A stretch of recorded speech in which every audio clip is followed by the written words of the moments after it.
ನಮಸ್ಕಾರ, ನಾನು ಮಂಜುನಾಥ್ ಕಾಮತ್. ನಾನಿವತ್ತು ಹೆಬ್ರಿ ಸಮೀಪದ ವರಂಗದ ಡಾಕ್ಟರ್ ಪುತ್ತಿ ವಸಂತ್ ಕುಮಾರ್ ಅವರ ಮನೆಗೆ ಬಂದಿದ್ದೇನೆ. ವಿಶೇಷ ಏನು ಅಂತ ಹೇಳಿದರೆ ಪೆರ್ಗೆಲ್ಲಾಂಬು. ಸೊ ನಮಗೆ ಈ ಮಳೆಗಾಲದಲ್ಲಿ ತುಳುನಾಡಿನಾದ್ಯಂತ ಬೇರೆ ಬೇರೆ ಅಣಬೆಗಳು, ಕಲ್ಲಣಬೆ ಇರಲಿ, ಎಲೆ ಅಣಬೆ ಎಲ್ಲ ಸಿಗುತ್ತೆ. ಅದರಲ್ಲಿ ಒಂದು ವಿಶೇಷ ಏನು ಅಂತ ಹೇಳಿದರೆ ಪೆರ್ಗೆಲ್ಲಾಂಬು ಅಂತ ಹೇಳ್ತೇವೆ. ತುಂಬ ಪರಿಮಳ ಅದು ಅಲ್ವಾ, ಸ್ವಲ್ಪ ಗಟ್ಟಿ, ಉಳಿದದಕ್ಕಿಂತ ಗಟ್ಟಿ ಮತ್ತು ತುಂಬ ಪರಿಮಳ. ಇವತ್ತು ನೋಡಿ, ಇವರ ಮನೆಯ ಅಂಗಳದಲ್ಲೇ ಎನ್ನೋ ಹಾಗೆ ತುಂಬ ಮೂಡಿದೆ, ಬೆಳೆದಿದೆ. ಸರ್, ಇದು ಈ ಜಾಗದಲ್ಲಿ ಪ್ರತಿ ವರ್ಷ ಬೆಳೆಯುತ್ತಾ? ವರ್ಷನೂ ಆಗ್ತದೆ. ಇದು ಮಣ್ಣು ತುಂಬಿಸಿರೋದು, ಇಲ್ಲಿ ಅಂಗಳಕ್ಕೆ ಎತ್ತರ ಮಾಡಿ ಹಾಕಿರೋದು. ಇಲ್ಲಿ ಪ್ರತಿ ವರ್ಷ ಒಂದೇ ದಿಕ್ಕಲ್ಲಿ ಬರ್ತದೆ. ಒಂದೇ ದಿಕ್ಕಲ್ಲಿ ಇಲ್ಲಿ ಪ್ರತಿ ವರ್ಷ ಇದ್ದೇ ಇರ್ತದೆ. ಬಟ್ ನಾವು ನೋಡುವಾಗ ಅದು ಅದರ ಟೈಮ್ ಆಗಿರ್ತದೆ. ಅದು ಬೆಳಿಗ್ಗೆ ಬೇಗ ಮೊಗ್ಗು ತರ ಇರ್ತದೆ. ಸೂರ್ಯೋದಯ ಆಗಿ ಮತ್ತೆ 1 ಗಂಟೆ 2 ಗಂಟೆ ಆಗುವಾಗ ಅದು ಅರಳಿ ಹೋಗ್ತದೆ, ಮತ್ತೆ ಅದು ಹಾಳಾಗ್ತಾ ಹೋಗುತ್ತಲ್ಲ. ಮತ್ತೆ ಇದು ಆಕ್ಚುಲಿ ಸರ್ 2-3 ಇದ್ರೂ ಕೂಡ ಒಂದು ಪಲ್ಯ ಮಾಡ್ಲಿಕ್ಕೆ ಆಗತ್ತೆ ಅಂತ ನಮ್ಗೆ ಅದ್ರ ಬಗ್ಗೆ ಗೊತ್ತಿಲ್ಲ, ನಾವು ತಿನ್ನೋದಿಲ್ಲ. ಮತ್ತೆ ಬಹಳ ಇದು ಏನು ಪರಿಮಳ ಅದು. ಬನ್ನಿ ತೆಗಿಯೋಣ. ಮತ್ತೆ ಅದು ತುಂಬಾ ಆಳಕ್ಕೆ ಅದರ ಬೇರೆ ತರ ಇರುತ್ತೆ. ಕೆಲವೊಂದು ಕಟ್ಟಾಗತ್ತೆ ನೋಡಿ, ತುಂಬಾ ಚೆನ್ನಾಗಿದೆ. ತಂದಾಗ್ತದೆ. ಹೌದು. ಇದಕ್ಕೆ ಒಂದು ಕೋಲ್ ಹಾಕಿ ತೆಗಿಬೇಕು ಅಡಿಗೆ. ಕೋಲ್ ಹಾಕಿದ್ರೆ ಕೆಳಗಡೆ ಬೇರು ಸಹಿತ ಬರುತ್ತಲ್ವಾ? ಅದ್ರ ಬೇರು ಬೇಕಾಗಿಯೂ ಇಲ್ಲ. ಇದೊಂದು ಸ್ವಲ್ಪ ಟೈಮ್ ಆಗಿದೆ. ಮತ್ತೆ ಸ್ವಲ್ಪ ಗಟ್ಟಿ, ಬೇರೆ ಅಣಬೆಗಿಂತ ಇದೊಂದು ಸ್ವಲ್ಪ ಗಟ್ಟಿ ಅಲ್ವಾ? ಇದೀಗ ನೋಡಿ, ಸ್ವಲ್ಪ ಮೊಗ್ಗಿದ್ದದ್ದು ಬೇರು ಸಹಿತ ಬರುತ್ತೆ. ತುಂಬಾ ಇದೆ, ಮತ್ತೆ ತುಂಬಾ ಚೆನ್ನಾಗಿಯೂ ಇದೆ ನೋಡಿ. ಈ ರೀತಿ ಬಿಳಿಗಿರ್ಬೇಕು. ಮತ್ತೆ ಅದು ಇಲ್ಲಿ 1-2 ಸಿಕ್ತು ಅಂದ್ರೆ ಸುತ್ತಮುತ್ತ ನಾವು ನೋಡ್ಲೇಬೇಕು. ಯಾಕಂದ್ರೆ ಇದು 1-2 ಆಗುವಂಥದ್ದಲ್ಲ, ಒಂದು ಹಿಂಡು ತರನೇ ಆಗಿರುತ್ತೆ.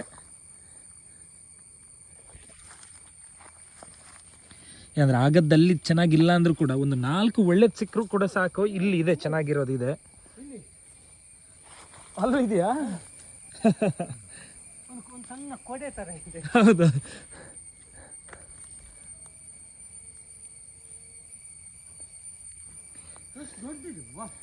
ಚೆನ್ನಾಗಿಯೂ ಇದೆಯಾ?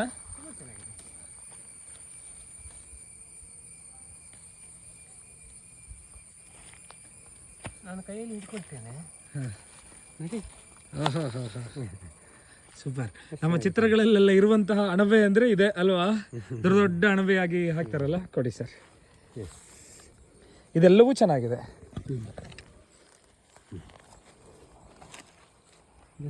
ಈ ಪುತ್ತಿ ಮಾಸ್ಟರ್ ಜೊತೆಗೆ ಅಣಬೆ ಹುಡುಕೋದು ಅಂದ್ರೆ ಕಡಿಮೆ ಗೊಡ್ಡ ಏನೂ ಕೂಡ ಗೊತ್ತಾಗಲ್ಲ. ಹಳ್ಳಿಗಳಿಗೆಲ್ಲ ಬಂದಾಗ ಮಾವು, ಹಲಸು, ಹೆಬ್ಬಲಸು ಹೀಗೆ ಸಂಗ್ರಹಿಸ್ಕೊಂಡೇ ಹೋಗೋದು. ಇವತ್ತು ಪುತ್ತಿ ಮಾಸ್ಟ್ರಿಗೆ ಅಂತೂ 2 ಕೆಲಸ. ಒಮ್ಮೆ ಅಣಬೆ ಹಿಕ್ಕಿ ಬಂದ್ವಿ, ಈಗ ಹೆಬ್ಬಲಸನ್ನು ಕೊಯ್ಯೋದು. ಈಗ ಕೊಯ್ದಂತಹ ಹೆಬ್ಬಲಸು ಉಪ್ಪಿಗೆ ಹಾಕಿಟ್ರೆ ಮುಂದಿನ ವರ್ಷದವರೆಗೂ ಕೂಡ ಬರುತ್ತೆ. ಇದೀಗ ಹಿಂದೆ ರಸ್ತೆ ಬದಿಯಲ್ಲಿ ಇದು ತುಂಬ ಹೇರಳವಾಗಿ ಸಿಗ್ತಾ ಇತ್ತು, ಈಗ ಮಾತ್ರ ಬಹಳ ಅಪರೂಪ ಆಗಿದೆ.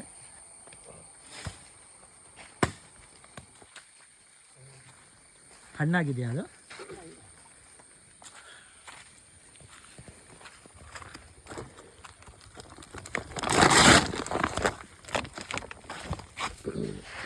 ಅಯ್ಯಪ್ಪ, ನಿಮ್ಮೆಲ್ಲನೇ ಬೀಳ್ತಾ ಇತ್ತು. ಈಗ ಬಿತ್ತಾ?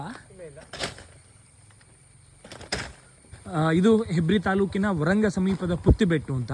ಪುತ್ತಿಬೆಟ್ಟು ಅಂತ ಹೇಳಿದರೆ ಒಂದು ಊರು, ಆದರೆ ಒಂದು ಊರಿಗೆ ಇರುವುದು ಒಂದೇ ಮನೆ. ಸೊ ಇವರದ್ದೇ ಜಾಗ ಇದು. ಒಂದು 60-70 ಎಕರೆ ಜಾಗದ ಒಂದು ಊರಿದು. ಇದು ಇವರದ್ದೇ ಮನೆ. ಸೊ ಮುಂದೆ ಈ 60 ಎಕರೆ ಜಾಗದ ಈ ಊರಿನ ಪರಿಚಯ ಇನ್ನೊಮ್ಮೆ ಮಾಡ್ಕೊಳ್ಳೋಣ. ಸೊ ಇವತ್ತಿಗೆ ನಮಸ್ಕಾರ.